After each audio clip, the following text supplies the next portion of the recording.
मुंबई भारत का वो metro city है जहां हर भारतीय के सपने सच होते हैं। सालों पहले ये सिटी बॉम्बे के नाम से जाना जाता था। हालांकि बॉम्बे से मुंबई तक के सफर में ये शहर काफी रोमांचक इतिहास समेटे हुए है। आपको जानकर हैरानी होगी कि भारत का कमर्शियल एंड फाइनेंशियल कैपिटल कहे जाने वाला ये शहर एक समय पर दहेज के रूप में एक विदेशी राजा को शादी के दौरान दे दिया गया था। सपनों की नगरी कहे जाने वाले इस शहर ने सदियों से कई बदलाव देखे। आज आपको मुंबई का जो चेहरा देखने को मिलता है ये हमेशा से वैसा नहीं था, बल्कि ये तो 7 आइलैंड में बटा हुआ आर्किपेलागो था, जिसे आर्किपेलागो ऑफ 7 आइलैंड्स के नाम से जाना जाता था। आखिर कैसे ये आइलैंड्स मिलकर एक शहर बने, किसने इस पोर्ट टाउन को बसाया और आखिर बॉम्बे मुंबई कैसे बना। सिविलाइजेशन की बात करें तो इंडिजीनियस ट्राइब स्टोन एज से ही इन सभी आइलैंड्स पर रहा करते थे।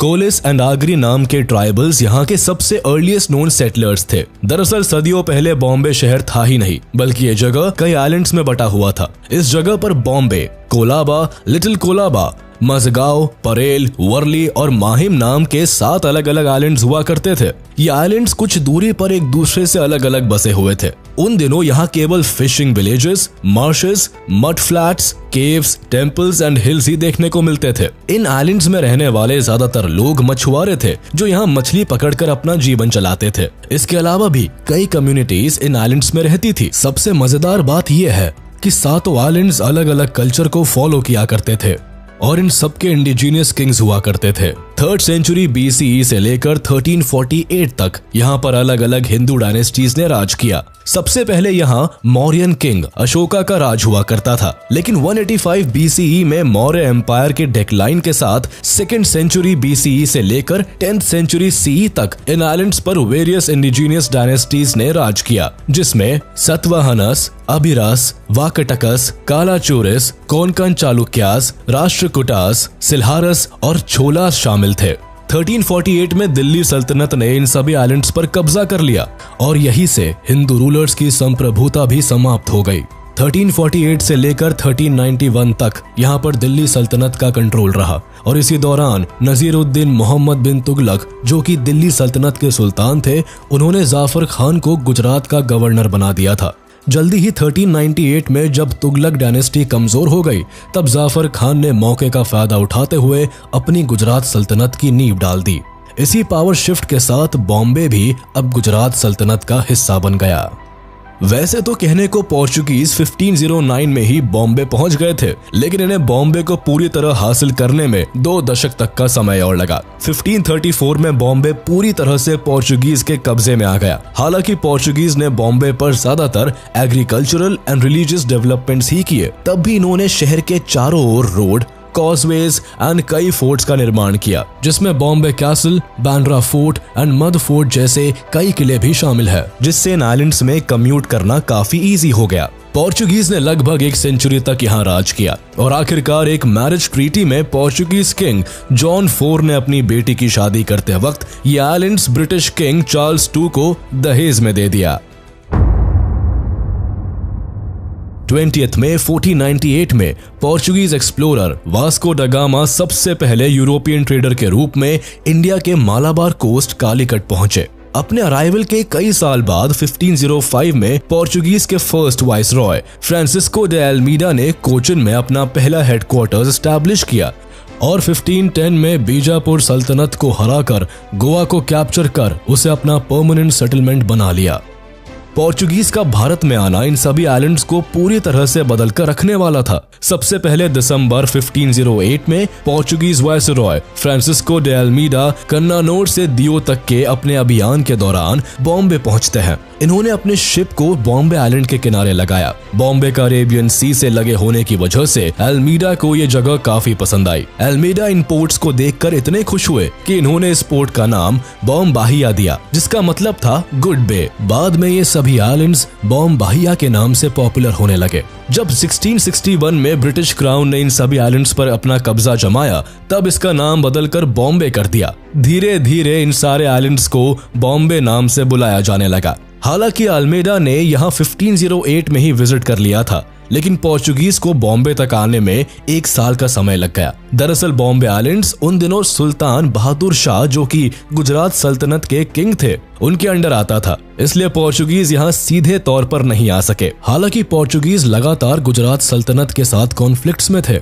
इसी दौरान पुर्तगालियों ने माहिम क्रीक पर अपनी जीत हासिल कर ली और 21 जनवरी 1509 को गुजरात सल्तनत के एक जहाज पर कब्जा करने के बाद अपनी पहली यात्रा बॉम्बे आइलैंड के लिए की।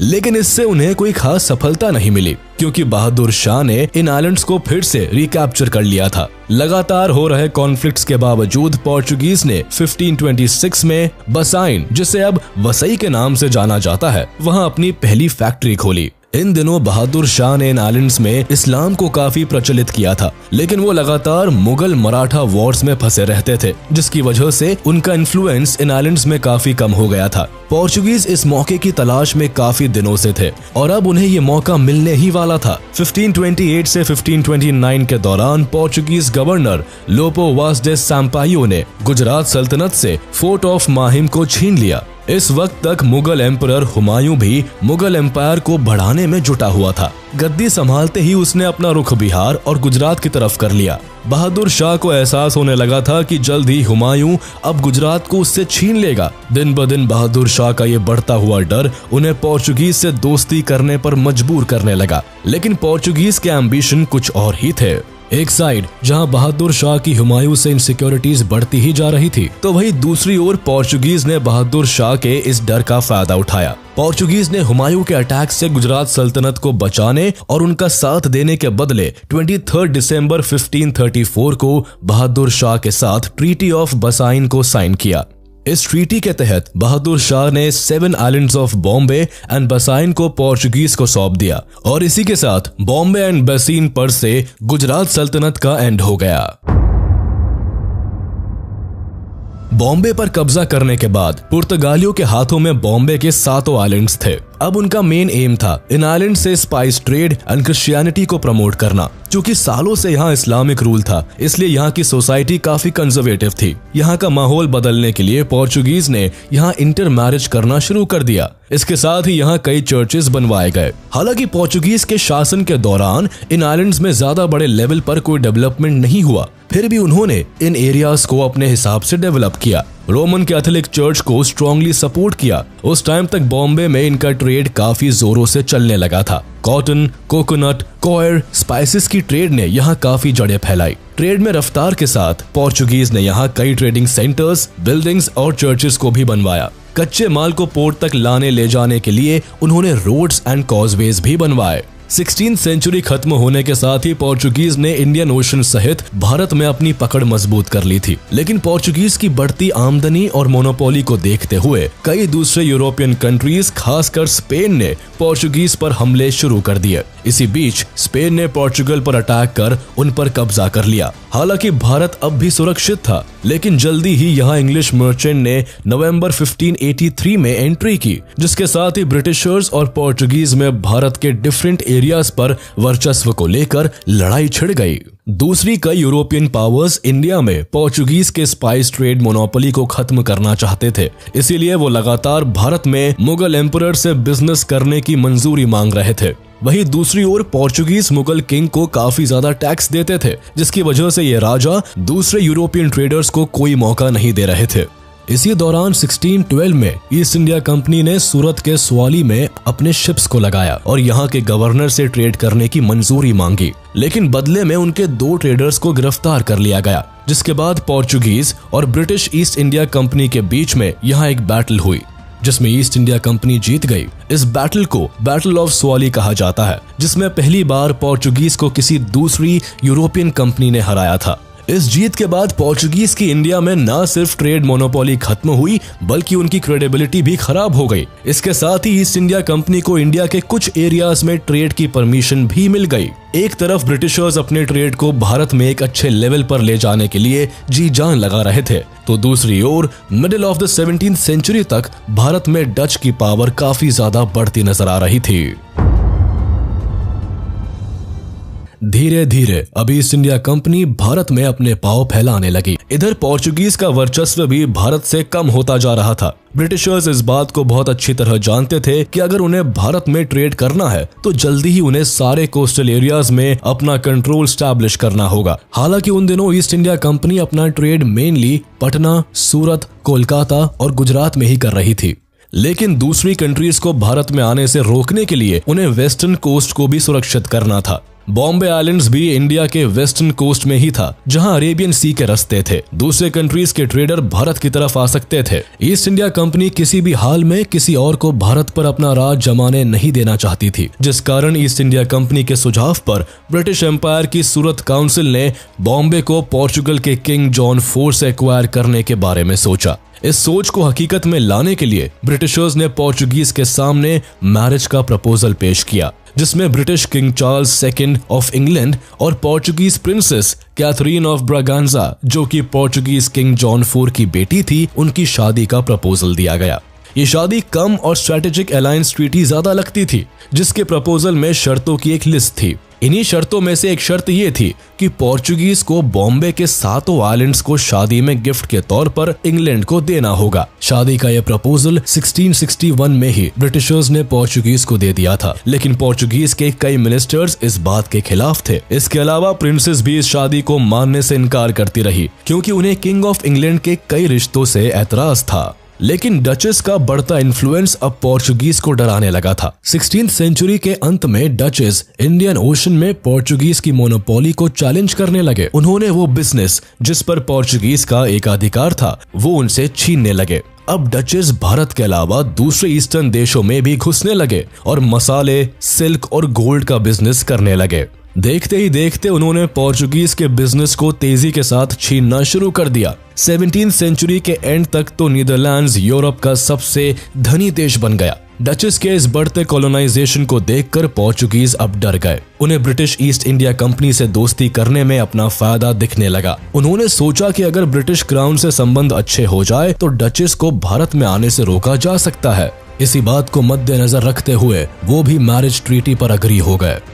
फिर 1668 में ये शादी हुई और शादी के बाद 27 मार्च 1668 को बॉम्बे आइलैंड्स पर इंग्लैंड का राज हो गया।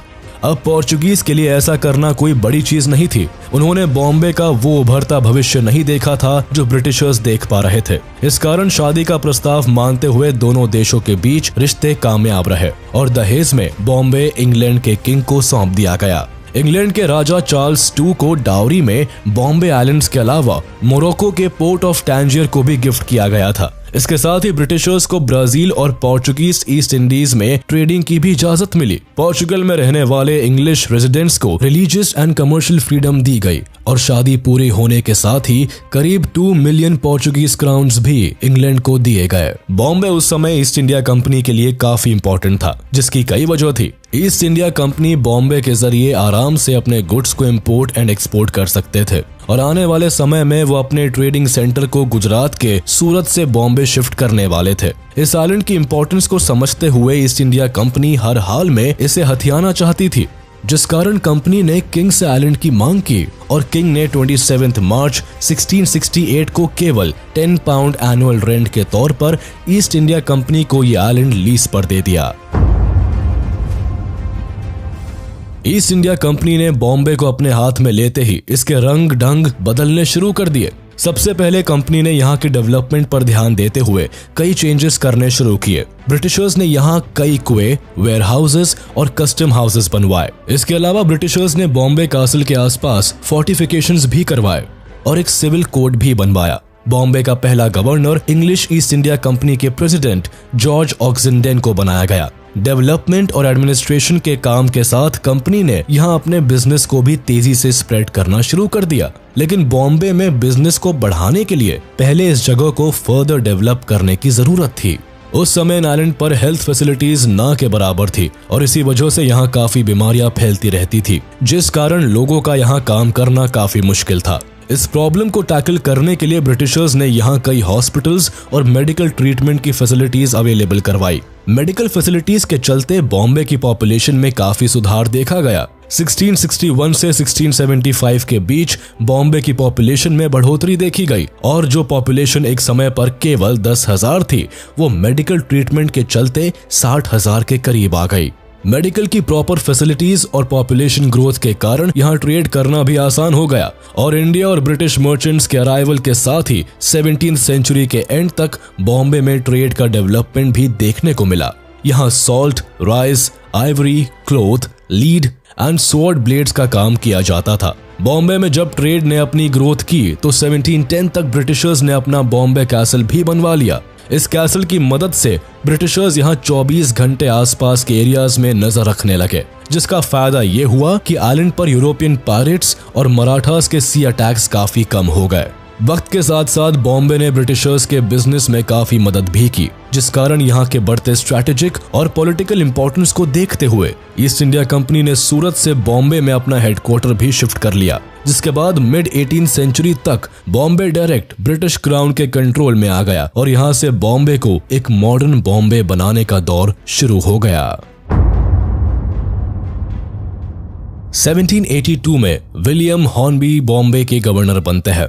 उन दिनों बॉम्बे 7 अलग अलग आइलैंड्स में बटा हुआ था, जो कि कई कारणों से विलियम हॉर्नबी को बॉदर करने लगा था। इसी वजह से उन्होंने एक ऐसे प्रोजेक्ट को शुरू किया जो कि अब बॉम्बे को हमेशा के लिए बदलने वाला था। दरअसल इन सभी आइलैंड्स पर आने जाने के लिए ब्रिटिश ट्रेडर्स को बोट और शिप का सहारा लेना पड़ता था। ऐसी हालत में जब भी बाढ़ या सुनामी आती थी तो ये सारे बोट्स बर्बाद हो जाते थे, जिससे कि ईस्ट इंडिया कंपनी को काफी नुकसान का सामना करना पड़ता था। इसके अलावा सूरत पोर्ट मुगल साम्राज्य का सबसे महत्वपूर्ण बंदरगाहों में से एक था, तो ईस्ट इंडिया कंपनी को मुगलों से हमेशा ही डर लगा रहता था। उन्हें अब एक नए बंदरगाह की जरूरत भी थी, जहां वो मुगल किंग्स की नजरों से दूर खुद को फ्लरिश कर सके। इसके अलावा 7 आइलैंड्स के एडमिनिस्ट्रेशन को संभालने में भी ईस्ट इंडिया कंपनी को दिक्कतें आ रही थी। इन्हीं सारी परेशानियों को दूर करने के लिए विलियम हॉर्नबी ने इन 7 आइलैंड्स को जोड़ने के लिए वेलार्ड रिक्लेमेशन प्रोजेक्ट शुरू किया। इन्हें पता था कि जब ये 7 आइलैंड्स आपस में जुड़ जाएंगे तब यहाँ ट्रेड, डेवलपमेंट और एडमिनिस्ट्रेशन को मैनेज करना आसान हो जाएगा। इस सपने को हकीकत करने के लिए उन्होंने इन 7 आइलैंड्स के बीच कॉजवेज बनाने लगे, जिसे ऑफिशियली हॉर्नबी वेलार्ड रिक्लेमेशन प्रोजेक्ट का नाम दिया गया। इस प्रोजेक्ट का मकसद था कि 7 आइलैंड्स के बीच की दूरी को मलबों से भरकर जोड़ दिया जाए। 7 आइलैंड्स को जोड़ने का ये प्रोजेक्ट 1782 में शुरू हुआ और 1845 में आकर खत्म हुआ। इस तरह हमें वो बॉम्बे शहर मिला जिसे आप आज मुंबई के नाम से जानते हैं। अब जब 7 आइलैंड्स को जोड़ दिया गया तो ब्रिटिशर्स ने भारत को लूटने के लिए एक अलग से पोर्ट विकसित कर लिया। कॉजवेज बनने के साथ ही बॉम्बे में अब फैक्ट्रीज लगने लगी। इन फैक्ट्रीज में ब्रिटिशर्स भारत के कच्चे माल को स्टोर किया करते थे और सीधे यही से सारा सामान इंग्लैंड भेज दिया जाता था। इसी तरह इंग्लैंड से आए फिनिश गुड्स को यहीं से पूरे देश में बेचने के लिए ले जाया जाता था। यहाँ फैक्ट्रीज बनाने के लिए ब्रिटिशर्स को चीप लेबर की जरूरत थी, इसलिए उन्होंने बाहरी राज्यों से लोगों को लाना और यहाँ बसाना शुरू कर दिया। देखते ही देखते ये शहर अब कलकत्ता की बराबरी करने लगा था और कुछ समय में ही ब्रिटिश ईस्ट इंडिया का भी फाइनेंशियल कैपिटल भी बनने वाला था। लेकिन अब भी यहाँ सड़कों की कमी थी, जिसकी वजह से ईस्ट इंडिया कंपनी ने अपने ट्रेड को और अच्छी तरह से ऑपरेट करने के लिए यहाँ कई सड़कें बनवाई। देश के कोने कोने से कच्चे माल, मेटल्स, मसालों और सिल्क को तेजी के साथ पहुंचाने के लिए 1845 आते आते ब्रिटिश ने इंडिया में रेलवे सर्विसेज भी शुरू कर दी थी, जो कि बॉम्बे ब्रिटिश इंडिया के फाइनेंशियल हब के रूप में उभर गया था। तो यहाँ एलीट क्लास के ऑफिसर्स और लोग भी रहा करते थे। इन्हीं लोगों को फैसिलिटेट करने के लिए ब्रिटिशर्स ने भारत में पहली बार पैसेंजर ट्रेन भी बॉम्बे में ही चलाई थी। 1853 में ये ट्रेन बोरी बंदर से थाने के बीच चलाई गई। इसी बीच भारत में एक बड़ा बदलाव हुआ। भारत में 1857 की क्रांति ने जोर पकड़ ली। इस क्रांति के बाद ब्रिटिश क्राउन ने ईस्ट इंडिया कंपनी को भारत से डिसॉल्व कर दिया। हालांकि इसके बाद इंडियन ओशन ट्रेडिंग की बागडोर अब भी ईस्ट इंडिया कंपनी के पास थी। 1 जून 1874 को एक्ट ऑफ पार्लियामेंट के तहत ईस्ट इंडिया कंपनी को पूरी तरह से डिसॉल्व कर दिया गया। इसके बाद पूरा भारत अब सीधे ब्रिटिश क्राउन के अंडर आ गया और बॉम्बे सहित पूरे भारत की अफेयर्स की बागडोर अब ब्रिटिश राज के हाथों में चली गई। चूंकि बॉम्बे भारत के सबसे उन्नत और बड़े शहरों में से एक था, इसलिए ब्रिटिश क्राउन ने इसे फर्दर डेवलप करने के कई प्लान्स पर काम किए। टाइम के साथ बॉम्बे काफी प्रॉस्पेरस होता चला गया। जैसे ही यहाँ फैक्ट्री सेटअप हुई और अर्बनाइजेशन शुरू हुआ। अर्बनाइजेशन शुरू होने के साथ ही यहाँ की पॉपुलेशन बढ़ने लगी। बाहर से लोग और कामगार यहाँ नई अपॉर्चुनिटीज की तलाश में आने लगे। बढ़ती पॉपुलेशन की वजह से यहाँ अब कई परेशानियां भी शुरू होने लगी, जिसमें major problem health care system का था। 1896 में यहाँ प्लेग फैल गया, जिससे कि बॉम्बे प्रेसिडेंसी के हालात काफी नाजुक हो गए। इसके बाद यहाँ ब्रिटिश एम्पायर ने बॉम्बे सिटी इम्प्रूवमेंट ट्रस्ट को बनाया, जिससे कि बॉम्बे की हालत को सुधारा जा सकता था। इसके बाद इस ट्रस्ट ने यहाँ नए सेटलमेंट्स बनाए, जहाँ लोगों को सेटल किया गया। इस नए सेटलमेंट के दौरान ब्रिटिशर्स ने भारतीय कामगारों और आर्टिसंस को यहाँ से निकाल दिया, जिससे कि ब्रिटिशर्स को अपने फायदे के लिए और ज्यादा जमीनें मिल गई, और जो भारतीय आर्टिसंस यहाँ रहा करते थे रातों रात बेघर हो गए। इसी ग्रुप ने बॉम्बे के चारों तरफ सी वॉल्स बनाने का काम शुरू किया। हालांकि ये प्रोजेक्ट काफी एम्बिशियस था और इसी वजह से इसका काम काफी लंबा चला। वर्ल्ड वॉर 2 के समय जब फाइनली मरीन ड्राइव का निर्माण हुआ, तब जाके ये सी वॉल का प्रोजेक्ट पूरा हो सका। हालांकि बॉम्बे में डेवलपमेंट तेज रफ्तार में हुई, लेकिन इसका मकसद सिर्फ और सिर्फ ब्रिटिश एम्पायर के इनकम को बढ़ाने और भारत से ज्यादा धन लूट कर ले जाने का था। बॉम्बे में मरीन ड्राइव फ्लाईओवर का निर्माण भी वर्ल्ड वॉर 2 में सिपाहियों को खाना, पानी, जरूरत के सामान और युद्ध के हथियारों को आसानी से और तेजी के साथ ट्रांसपोर्ट करने के लिए हुआ था। 1945 में जब मरीन ड्राइव का काम पूरा हुआ, तब बॉम्बे के सबर्ब्स में भी काफी खाली जमीन मिली, जहां डेवलपमेंट्स और रेजिडेंशियल प्रॉपर्टी बिल्डअप होने लगी। ब्रिटिश राज के टाइम में बॉम्बे पॉलिटिक्स और बिजनेस का बड़ा हब बन गया। ब्रिटिशर्स ने यहाँ कई बड़े स्ट्रक्चर्स बनवाए, जो आज तक भारत की शान में खड़े हैं। The Rajabai clock tower, Victoria terminus और बॉम्बे हाई कोर्ट का निर्माण भी ब्रिटिश रूल के दौरान ही हुआ था। 1911 में जब जॉर्ज 5 का भारत के एम्परर के तौर पर कोरोनेशन होने वाला था, तब मुंबई के आइकॉनिक गेटवे ऑफ इंडिया का निर्माण किया गया, जो कि 1924 में बनकर पूरा हुआ। 1947 में जब भारत आजाद हुआ, तब तक बॉम्बे भारत के सबसे इम्पोर्टेंट शहरों में शुमार हो गया था। यहाँ गुजराती समाज के लोगों का काफी बोलबाला था। पोस्ट इंडिपेंडेंस यहाँ की इकोनॉमी और बिजनेस गुजराती समाज के लोगों के हाथ में था, जिसकी वजह से मराठी स्पीकिंग पॉपुलेशन में काफी डिससैटिस्फैक्शन फैलता जा रहा था, जिसकी वजह से यहाँ 1956 से 1960 तक मराठा प्रोटेस्ट चला। इस दौरान बॉम्बे में काफी वायलेंस फैलने लगा। बढ़ती अनसैटिस्फैक्शन और वायलेंस की वजह से 1960 में बॉम्बे स्टेट का पार्टीशन कर दिया गया और इसके बाद 2 नए स्टेट्स महाराष्ट्र और गुजरात को फॉर्म किया गया। इसके बाद बॉम्बे प्रेसिडेंसी का अर्बन एरिया बॉम्बे के नाम से जाना गया और महाराष्ट्र का कैपिटल सिटी बन गया। 1995 में बॉम्बे का नाम बदलकर इसका मराठी नाम मुंबई कर दिया गया।